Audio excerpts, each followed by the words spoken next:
Sebelum kontrak habis bulan Desember, seorang dokter sudah visioner. Apalagi visi dan misinya adalah wali kota yang sangat visioner gitu.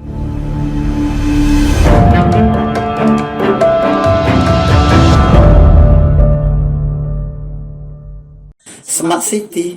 Smart City itu bukan stupid city gitu. Kota pintar.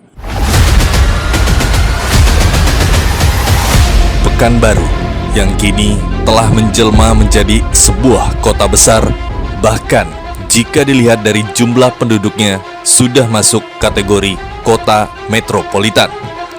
Belum mampu lepas dari sejumlah persoalan yang sebenarnya menjadi kebutuhan dasar warganya. Persoalan sampah adalah salah satu yang paling mencolok beberapa waktu terakhir. Onggokan demi onggokan sampah yang mengeluarkan aroma busuk mewarnai setiap sudut kota Pekanbaru. Apa sebenarnya yang tengah terjadi?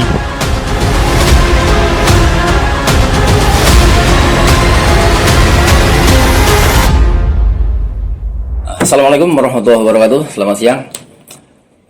Sekarang kita berkesempatan berjumpa dengan salah seorang anggota Dewan Provinsi Riau, Insinyur Mardianto Manan. Tadi ya.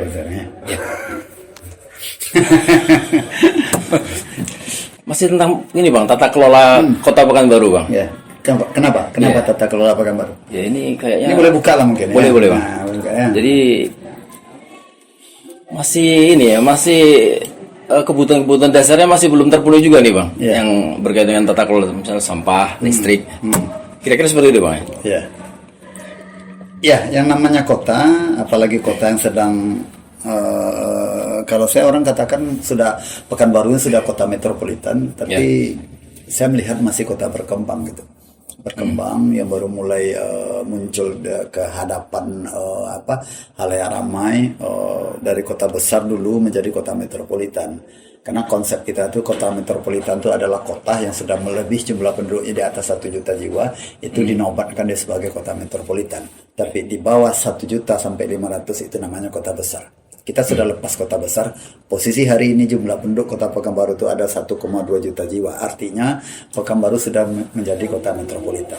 Nah, berkaitan dengan kebutuhan-kebutuhan dasar, tidak hanya menjadi kewajiban dan kebutuhan sebuah kota metropolitan, bahkan kota yang sangat maju pun pasti akan membutuhkan kebutuhan-kebutuhan dasar tadi. Cuman yang jadi persoalan sekarang, kita masih banyak kisruh tanda kutip tentang tentang pengolahan hal-hal dasar tadi, infrastruktur katakanlah, pembangunan katanya, bisa tadi ada yang disebut tentang persampahan.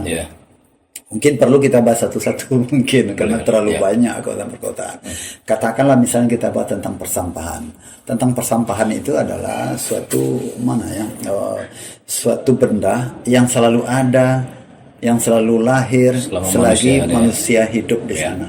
Pasti ada namanya sampah atau persampahan tadi. Nah, kalaulah ini tidak dikelola dengan bagus, tak usah 1 hari, 1 jam saja dia akan menumpuk pada sebuah titik atau centang perenang pada seluruh titik yang ada di kota ini. Makanya wali kota yang visioner, wali kota yang hebat, wali kota yang sudah mumpuni, harusnya kejadian-kejadian yang fatal yang barusan kita lepaskan atau sekarang masih terganjal itu harusnya tak terjadi. Kalaupun terjadi bisa diminimalisir sebaik mungkin. Saya selalu memakai persepsi kepada wali kota yang sekarang ini, Bung Firdaus, dokter lagi, Dokter Firdaus STMT, ya kan? STMT. Kalau saya berpikir itu, rasanya sangat riskan saya katakan dia teledor, rasanya sangat riskan seorang dokter lupa merancangkan pengolahan sampahnya pada tahun habis kontrak. Katakanlah Januari Februari terjadi penumpukan. Apalagi seorang wali kota 2 periode, apalagi kepala PU, mantan kepala PU sekian periode gitu ya, apalagi terakhir kepala BPBD ya, Badan Penanggulangan Bencana. Nah, itu. Jadi pikiran positif saya kalau saya berasumsi bahwa dia adalah seorang yang dokter, wali kota 2 periode, lalu mantan kepala PU, rasanya tak mungkin dia silap dan salah untuk merancang. Bisa dikatakan teledor gitu, Bang? Tadi. Kalau teledor justru saya katakan Pak Wali itu adalah tidak doktor dan tidak pernah jadi wali kota dan tidak pernah jadi kepala PU. Bisa dikatakan teledor. Saya tidak katakan teledor. Pengolahan sampah yang kacau balau sekarang yang terindikasi kemarin centang perenang Januari itu terkesan justru disengaja oleh Pak Wali Kota. Nah, ini yang menarik. Menarik nih kalau disengaja ini. Sengaja. Karena aliran saya tuh aliran bahwa, kenapa saya katakan sengaja? Aliran saya pertama, beliau adalah seorang doktor. Doktor tuh S3 loh, saya belum S3. Yeah. Ya. Yang kedua, dia adalah wali kota 2 periode. Yang ketiga, dia mantan kepala PU. Terakhir, dia juga Kadis BPBD. BPBD, Badan Penanggulangan Bencana. Jadi apapun bencana sebelum terjadi, dia sudah bisa membayangkan. Ya, sebelum kontrak habis bulan Desember, seorang dokter sudah visioner. Apalagi visi dan misinya adalah wali kota yang sangat visioner gitu. Ada lagi dengan moto yang kelima yang saya katakan argumen lagi bahwa dia adalah seorang hebat, smart city. Smart city itu bukan stupid city gitu. Kota pintar. Kalau kota pintar tak bisa dia membayangkan akan terjadi Desember habis kontrak sampah, lalu Januari, Februari akan kosong, maka terjadi penumpukan, mengamuk masyarakat kota ini, dihujat beliau. Ya kan?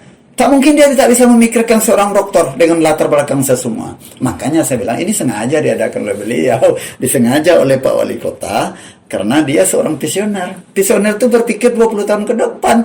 Ini masa sebulan ke depan tak tahu dia sampah. Kalau katakan teledor tadi berarti saya membodohkan seorang wali kota. Saya menganggap wali kota seorang yang pintar. Jadi sengaja disengaja beliau. Itu dia mungkin. Indikasinya seperti itu, Bang. Iya, argumen saya gitu. Oke, Bang, kalau soal sampah ini kayak masih agak ini, masih agak kompleks ini. Kompleks ya. Ini. Memang kompleks dia. Kalau di lain ini selain sampah, Bang, misalnya dengan Tenayan itu kan sudah jadi sebuah kota yang ini ya. Ya, perkantoran, sebuah perkantoran. Ya, bisa-bisa saja. Dulu kan konsep awal katanya dari beliau yang visioner itu, karena kawasan Tenayan itu boleh dikatakan tidak dihuni oleh warga kita.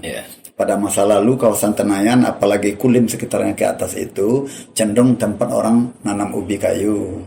Lalu nanti membuang sampah kota dibuang di ubi kayu, dibeli atau tak dibeli oleh petani, itu ada di pupuk ubi kayu tadi. Tapi dengan pindahnya kantor wali kota ke sana, ke Tenayan, sehingga di sana itu menjadi sebuah magnet yang baru. Kota mulai menarik gerakan kota itu berkembang ke arah sana. Belum jadi metropolitan, tapi sedang akan menuju menjadi pusat keramaian baru lagi tentang penduduk gitu. Karena ada magnetnya. Itu juga sebuah langkah yang smart dari wali kota, Bang, dengan kalau itu boleh dikatakan smart. Smart dalam arti dia menata ruang yang kosong tadi, lalu dia berpikir dengan cerdas bagaimana supaya ruang yang kosong tadi dicintai atau dihuni atau didekati oleh masyarakat, ditaruh sebuah magnet di sana. Magnet itu nanti akan menarik ke sana. Itu benar itu. Trickle down effect-nya itu. Iya, kalau trickle down effect ya bisa dikatakan trickle down effect, satu titik itu nanti akan menyebar kepada wilayah sekitarnya, bisa saja gitu. Tapi dalam konteks pembangunan dia tidak masuk trickle down effect juga. Karena trickle down effect itu nanti akan membawa hal yang positif, bisa saja nanti membawa satu hal yang negatif nantinya. Baik, dan waktunya sangat singkat, jadi kita sudahi pembicaraan tentang tata kelola Pekanbaru dan juga Riau ke depannya ini. Demikian, terima kasih. Assalamualaikum warahmatullahi wabarakatuh.